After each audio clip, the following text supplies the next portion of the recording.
Our next presenter is a gentleman many of you may know, Mr. Marcus Coleman. Marcus is the Vice President of Community Resilience Strategies for the United Way Worldwide, where he is instrumental in helping United Way Network and community partners to effectively coordinate and implement local solutions that promote resilient communities and the environment. Marcus's presentation is Just Us, How Connection Becomes Our Greatest Emergency Tool. Marcus.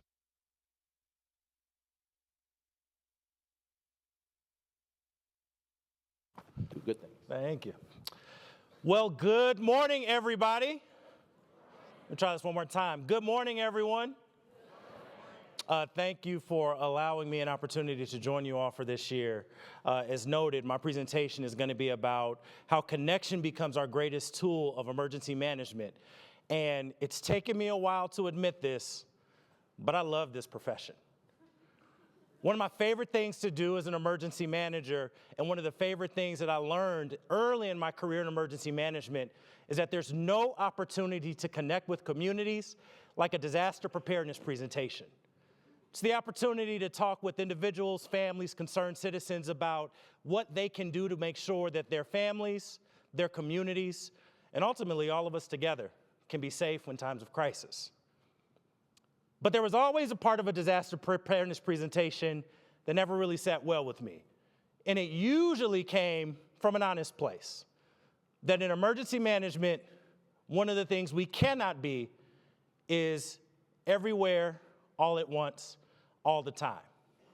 So after we build up confidence in a disaster preparedness presentation, we would typically turn to that same audience and say, look, it's just us, so you're on your own. And time and again, I would see in those rooms the confidence among people that were hearing about this for the first time drop. Because who wants to be on their own during a crisis? But again, for us, it's true. We have priorities that we need to be mindful of.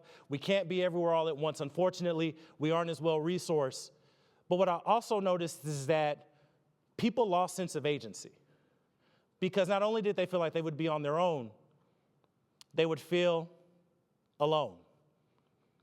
And no one, and I don't think it's any emergency manager's intention to have people feel alone in times of crisis. And unfortunately, loneliness is an epidemic that's not just affecting our profession, but is affecting emergency management and communities across the country. You see, when we talk about loneliness, 1 in 3 adults are faced with feeling lonely. And 1 in 4 adults talk about lacking social and emotional support. And for us as a profession, that has real implications because we know what is critically important is that neighbors help neighbors. But what do you do when you feel disconnected? And so what can we do as an emergency management profession to combat loneliness?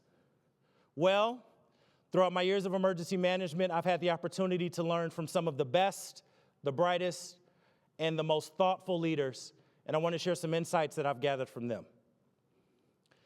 First 2 things to think about is demonstrating a commitment to the collective and taking time to learn about existing networks. Now, I know many emergency managers know and understand the power of the faith community, and we always have more activities and actions than time. But our dear friends in Chatham County, Georgia, have committed to making sure that they demonstrate a commitment to how those local networks of faith leaders and community leaders meet the needs of communities every day and translate that into action to help improve what is now known as the Disaster Faith Network. It's one of many examples across our profession of emergency managers and first responders coming alongside the faith community to ensure that we are meeting people where they are, so as people are worshiping, fellowship, and serving, they're doing so while building resilience. Third consideration is from a very dear friend of mine, Dr. Daniel Aldrich, and he has popularized the importance of investing in social capital as a means to building resilience. Some of you may be familiar with his work, and what he talks about is that there's 3 types of social capital that ultimately make resilience stronger: bonding, bridging, and linking capital. Now, when we talk about bonding, it's what happens in the EOC. Not on day 1, but on day 10. When you've spent more than a little bit of time together, but you also find that you're bonding throughout a particular moment and building connections in a new way.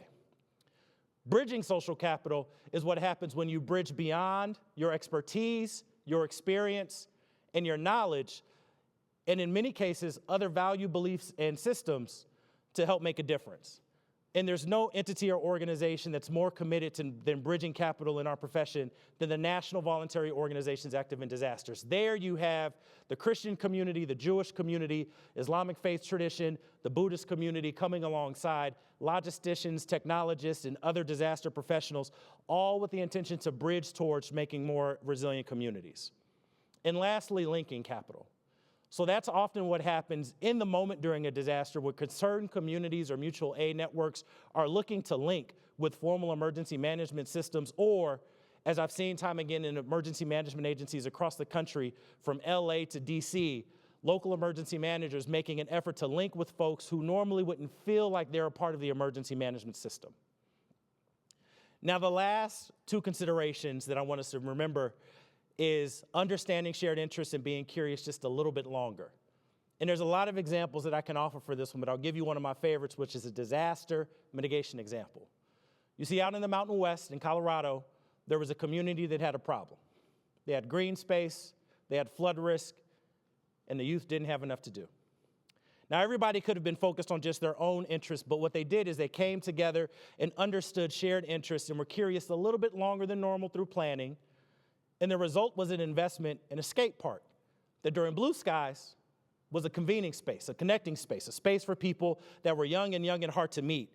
But in gray skies served as a stormwater reservoir, a mitigation tactic that also helped to make sure that the community was more resilient.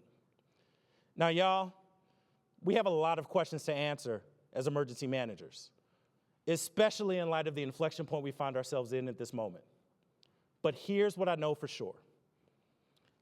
That as we continue to work, if we demonstrate a commitment to the collective, take time to learn about existing networks, invest in social capital, continue to work to ensure that we can understand shared interests, and leverage those opportunities to be just curious a little bit longer than normal, as the emergency management profession, we can continue to build the resilience toward a better future and ensure that everyone in our community, while they might feel like by themselves, that in fact, they are never alone.